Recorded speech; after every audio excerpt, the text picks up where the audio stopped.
Hi, and thank you for visiting my channel. For more information, kindly subscribe and follow. Now let's get started.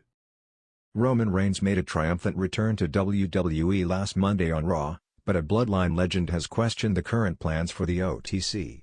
Rikishi, a WWE Hall of Famer, believes it's too early for a top young star to face the former undisputed WWE Universal Champion. After a nearly 3-month hiatus, Reigns returned on the July 14 episode of Raw in Birmingham, Alabama. He stormed the ring to take out Braun Breaker and Bronson Reed, saving CM Punk and Jey Uso from a beatdown.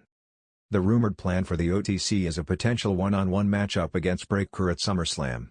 However, Rikishi believes that it's too soon for the two-time Intercontinental Champion to face someone like Roman Reigns in WWE's second biggest event of the year. He was speaking on his Off the Top podcast when he said, "Braun Breaker has been moved in that position to be a main event player on his own soon. Right now, he's surrounded to get that kind of rub and also to kind of be able to lead him. But he's a quick learner. He's a great athlete. He looks good. His promos are there, but I feel like in due time, he is going to be that person too," Rikishi said. 1334 to 1403. Another possibility that has been thrown around online is Roman Reigns and Jey Uso teaming up to take on Seth Rollins' monster duo. Braun Breaker has taken the spotlight in the immediate aftermath of the Visionary's knee injury. Roman Reigns to appear on the July 21 episode of WWE Raw. Following his return last week, WWE has announced that Roman Reigns is set to appear on the July 21 episode of Raw in Houston, Texas. Reigns will be addressing his return, as well as the betrayal by his former wiseman, Paul Heyman. The OTC never got to address what happened in the main event of Night 1 of WrestleMania 41. Heyman didn't just betray CM Punk. He also turned his back on Reigns to join forces with Seth Rollins to be his oracle. In addition to Reigns, CM Punk is also scheduled to appear and discuss becoming the #1 contender for the World Heavyweight Championship. 3 additional matches were announced, as well as Becky Lynch having a proposal for Lyra Valkyria. Whispers have always surrounded Roman Reigns. Ever since he claimed the mantle of the Tribal Chief and began his legendary reign over SmackDown, speculation and tension have been constant companions to the Anoa'i dynasty. But this week, the undercurrents became waves when a Bloodline legend broke his silence and publicly questioned WWE's plans for Reigns, and more importantly, for the next man slated to stand across the ring from him. It all started backstage at Madison Square Garden, moments before SmackDown went live. Paul Heyman, as always, was glued to Reigns' side, speaking softly in that conspiratorial tone only Heyman can wield. Solo Sikoa lurked near them like a silent enforcer, while Jacob Fatu, the newest monster in Reigns' court, paced with the barely contained energy of a lion about to pounce. Yet amid this formidable circle, an unexpected presence turned every head: Rikishi, Hall of Famer, proud father to the Usos, and a Bloodline patriarch in his own right. With his trademark shades and confident swagger, he arrived unannounced, greeting younger cousins with hugs that didn't quite hide the steel beneath his words. Sources backstage say it was Rikishi's pointed conversation with Heyman that sparked the current storm.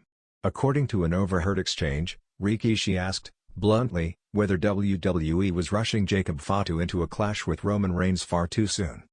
"He's a killer, Paul," Rikishi was heard saying, voice low but clear. "But don't put the crown on his head before he's ready to wear it. You put him in front of Roman now, and it's sink or swim, no coming back from that." Heyman, ever the master manipulator, reportedly tried to reassure him. But Rikishi didn't look convinced. The tension isn't hard to understand. In recent weeks, WWE has made no secret of its intention to turn Jacob Fatu into one of the company's top attractions. His debut was seismic, tearing through mid-card talent with terrifying efficiency. Fans have responded with wild enthusiasm, hungry to see the Samoan werewolf test himself against the absolute peak of the family, Roman Reigns. But inside the Bloodline, it seems the appetite for this clash is less unanimous. Too soon for the Samoan werewolf? To the casual fan, it might seem like a no-brainer. Fatu is big, fast, explosive, and he's got that unpolished danger that the WWE Universe loves. A showdown with Reigns could be box office gold. Yet those who know the family history see layers the casual audience doesn't. Rikishi knows better than anyone what it means to be thrown into the main event spotlight before you're ready. He still remembers the backlash when his own push fizzled 2 decades ago. He sees in Jacob a raw force that could dominate WWE for years, but only if it's timed right. There's also the reality that Roman Reigns is not just any champion.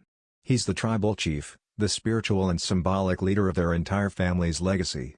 Beating him isn't just about winning a match, it's about rewriting the entire hierarchy of one of wrestling's most powerful bloodlines.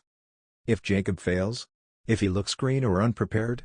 He won't just lose a match, he'll lose mystique. And in the ruthless world of WWE booking, that aura can be impossible to rebuild. Reigns' own stance. Behind the scenes, Roman Reigns has reportedly kept his cards close to his chest. Those in the locker room say he respects Jacob Fatu's fire, but he's not about to hand over his throne to just anyone, not even family. One source close to creative claimed Reigns sees a match with Fatu as a kingmaker moment, but on his timeline. He wants Fatu to earn that seat at the table, not be catapulted there by hype alone. Some insiders believe Reigns would rather face Cody Rhodes again at WrestleMania than risk a hasty bloodline civil war that could damage the entire story they've spent years building. A civil war brewing? And yet, the seeds of conflict are already being planted. On this week's SmackDown, sharp-eyed fans caught a fleeting moment when Jacob Fatu hesitated to yield the center of the ring to Reigns. Solo Sikoa noticed. Heyman noticed. So did every fan who's watched this family drama unfold since 2020. If WWE wants to keep the Bloodline saga alive and lucrative, an internal threat like Fatu could be the perfect next chapter, just not overnight. Heyman is rumored to be pushing for a slow burn, Fatu proving himself by destroying everyone except Reigns, racking up dominant wins until the fans demand the showdown. Rikishi, meanwhile, seems to want something even slower, perhaps a mentorship, where Reigns helps mold Jacob into an unstoppable force before they collide. But some say the die is already cast. The pop Fatu gets each week is undeniable. The fans smell blood in the water, they want the big dog and the wolf in the same cage. And if WWE has taught us anything, it's that they won't leave money on the table for long. The other contenders. Complicating the picture is the line of contenders waiting for Reigns. Randy Orton, Kevin Owens, and even LA Knight still hover on the periphery. Any of them could slot into the next pay-per-view cycle, giving Fatu time to mature his character and hone his in-ring storytelling under the bright lights. Triple H, who has been quietly steering creative behind the scenes, is reportedly torn. He sees the Fatu vs Reigns match as WrestleMania main event material, but only if they don't burn it too soon. Heyman, ever the Bloodline's chess master, is pushing for what some insiders call a reverse coronation. In this rumored plan, Fatu would briefly stand with Reigns to prove loyalty, only to be betrayed, or betray the tribal chief himself when the moment is right. The path ahead. As of today, no match has been officially announced. But the rumor mill says a test run could come as early as Survivor Series, with Fatu and Reigns forced to team up, only for tensions to explode mid-match. If that happens, Rikishi's concerns may come true faster than he fears. Until then, all eyes are on the Bloodline, and on the tribal chief who knows better than anyone how to keep the family in line.